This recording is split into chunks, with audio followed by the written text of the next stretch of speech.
देखिए, हमारे साथ है सत्यनारायण नेहरा जी, जो कि नेहरा खाप के प्रधान हैं, गुड़गांव से आए हुए हैं। और लगातार आपको बताएं, जो ये बैरेज के पास है, मसाणी के पास जो किसान आंदोलन चल रहा है, यहाँ भी आ रहे हैं, टीकरी में भी जा रहे हैं लगातार। यानी कि जहाँ जहाँ आंदोलन चल रहा है ये भी वहाँ पर जा रहे हैं। आज ये आए हुए हैं, अभय चौटाला जी आए हुए, तो ये भी हम सुबह से देख रहे हैं और पहले भी हमने आपको मिलाया था इनसे। आज एक बार फिर चर्चा करते हैं किस तरीके से देखते हैं ये पूरे आंदोलन को, क्योंकि जाहिर है नेहरा खाप का बड़ा रोल कहीं ना कहीं है इसमें, प्रधान है नेहरा खाप के।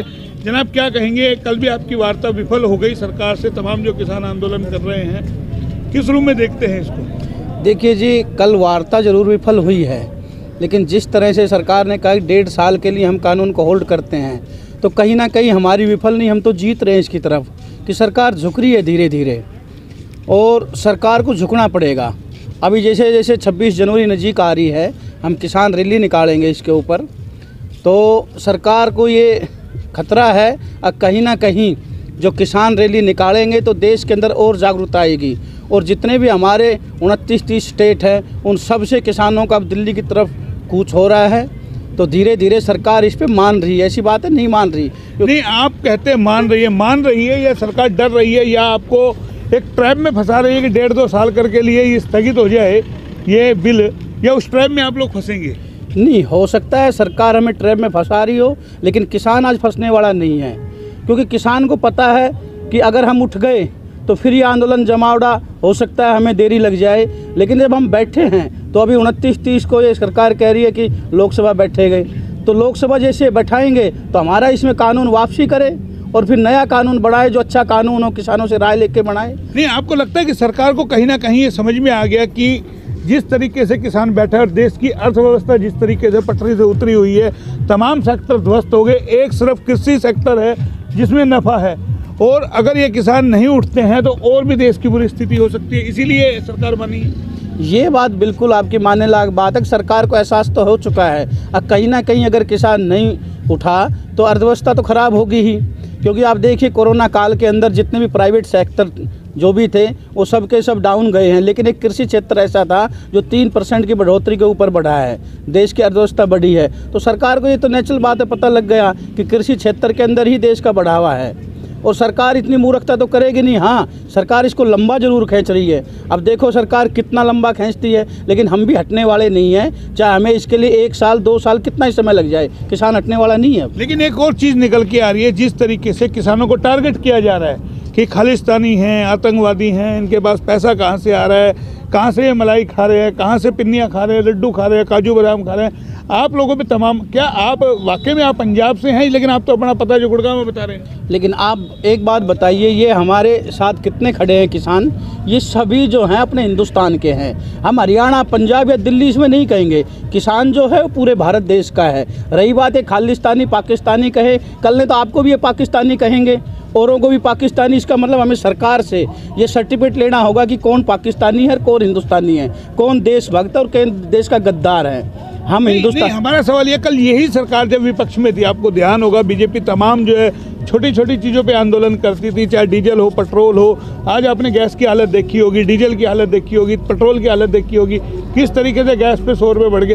क्यों आप लोग ये मुद्दा भी नहीं उठाते, यानी कि जो बिल के साथ साथ है, जब सरकार ऐसे लोगों को खड़ा कर रही है जो SYL का मुद्दा उठा रही है, तो आप क्यों नहीं ये मुद्दा उठाते? देखिए, ऐसा है, जो फिलहाल किसान जो मांग कर रहा है, MSP की मांग कर रहा है, दूसरी मांग ये कर रहा है कि जो 3 काले कानून बनाए हैं इनको वापस करें। अब कोई भी चीज़ है स्टेप बाई स्टेप होनी चाहिए। जैसे अभी इन्होंने बिजली का बिल के संशोधन की बात कही कि हम बिजली की जो सब्सिडी है पहले कहते हम उसको ख़त्म करेंगे, अभी जब वार्ता चली तो इन्होंने कहा नहीं, हम उसको नया कानून नहीं बनाएंगे बिजली का। तो सरकार की तो चालें होती हैं, ये सरकार तो चाल चलने में माहिर है, चाहे वो कांग्रेस सरकार हो चाहे बीजेपी सरकार हो।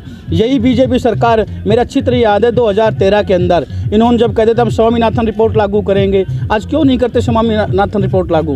प्रधानमंत्री जी ने रेवाड़ी के अंदर पहली सभा की, उसमें कहा था अगर हमारी सरकार आती है तो हम पहली कलम से स्वामीनाथन रिपोर्ट लागू करेंगे। आज वो क्यों नहीं कर रहे? सिर्फ और सिर्फ, चाहे कांग्रेस हो चाहे बीजेपी हो, कोई भी सरकार हो, ये सिर्फ पूंजीवादियों की सरकार है, ये सिर्फ गरीबों के खिलाफ रहने की सरकार है। तो क्या हल कैसे होगा? आपने 26 तारीख का अल्टीमेटम दिया हुआ है, सरकार आपको जाने नहीं देगी, आपके पास विकल्प क्या, किस तरीके से आप बैरिकेड तोड़ेंगे, किस तरीके से यहाँ से जाएंगे, कोई रास्ता है? नहीं, देखिए हमने कोई अल्टीमेटम नहीं दिया, हमने ये कहा है, जब एक बात बताइए, गणतंत्र दिवस क्या सरकार ही मनाने के लिए योग्य है? क्या इस भारत देश का किसान है या आम जन है, वो क्यों नहीं मना सकता? गणतंत्र दिवस मनाने का सबको आज़ादी है, सबको अधिकार है, वो सरकार क्यों नहीं जाने देगी? लेकिन चुनाव के वक्त तो आप लोग ही यानी कि सरकार के गुणगान करते हैं। 2014 के बाद 19 में आप लेके आए, आप लोग मोदी मोदी कर रहे थे, हर हर मोदी, घर घर मोदी आप लोगों ने किया है। फिर अब एक ऐसी निराशा क्यों मोदी जी से? तमाम चीज़ें आप मानते रहे हैं मोदी जी की। नहीं, बिल्कुल जायज़ बात है, लेकिन 2019 से पहले मोदी जी खुद कहते थे कि किसानों की आय दुगनी करेंगे, किसानों की दशा सुधारेंगे। अरे मैं तो कहता हूँ मोदी जी आप दुगनी की बात करते हैं, हमारी 1.5 गुना ही कर दें।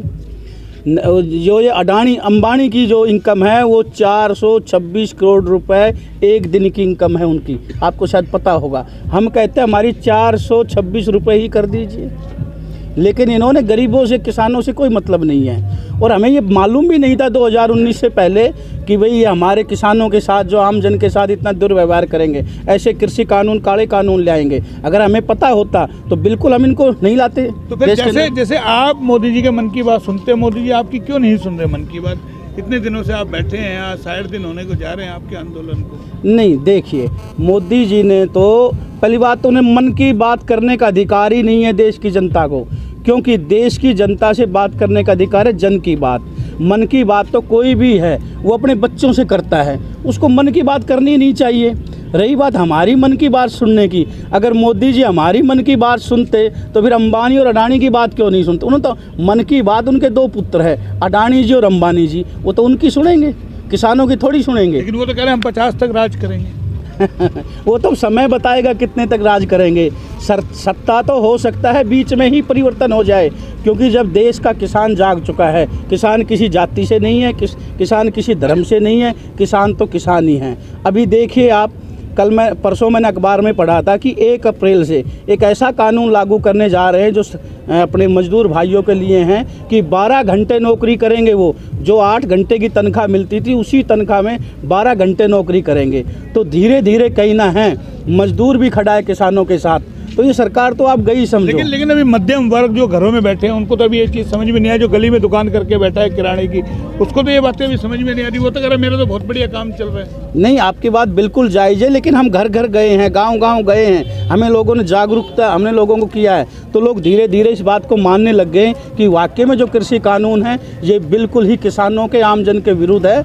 और आज पूरा देश बिल्कुल खड़ा हो चुका है। आप देखिए मसाणी की यहाँ के ऊपर कम से कम नहीं तो 5-7 हज़ार किसान यहाँ इकट्ठे हुए हैं। उधर शाजापुर बॉर्डर के ऊपर जाइए, वहाँ भी 8-10 हज़ार किसान के लगभग हैं। क्योंकि मैं जितने भी अपने मोर्चे हैं, चाहे वो गाजीपुर हो, चाहे सिंधु बॉर्डर हो, पलवल हो या अपने टीकरी बॉर्डर, मैं नेहरा खाप प्रधान होने के नाते मुझे सब जगह जाना पड़ता है।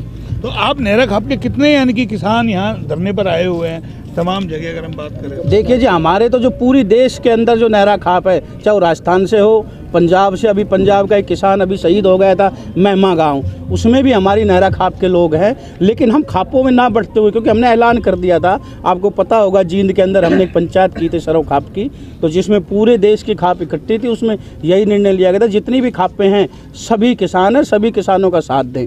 आज सारी खापें इसमें किसान में आंदोलन में लगी हुई हैं और तन मन धन से हर जगह मदद हो रही है। तो ये थे नेहरा खाप के जो प्रधान सत्यनारायण जी, सीधा सीधा कह दिया कि हम किसानों के तौर पर हैं, ना कि किसी खाप में हम बटेंगे, धर्म में बटेंगे, जाति में बटेंगे। जाहिर है आंदोलन बड़ा है और मिलकर के लड़ाई लड़ी जाएगी, तभी इस आंदोलन को जीता जाएगा। यानी कि आज करीब 60 दिन होने को जा रहे हैं, किसान झुकने को तैयार नहीं है। 26 तारीख का जो इन्होंने चेतावनी दे रखी है वो कहीं ना कहीं सरकार की सांसें फुला रही है। आपको बता दें, कल जो किसानों से वार्तालाप हुई है उसमें सरकार ने कहीं ना कहीं इनको एक लॉलीपॉप दिया है कि 1.5-2 साल के लिए इस कानून को स्थगित कर दिया जाए, उसको भी अभी ये मानने को तैयार नहीं है। कैमरा पर्सन पंकज के साथ मोहनलाल, HR न्यूज़, रेवाड़ी।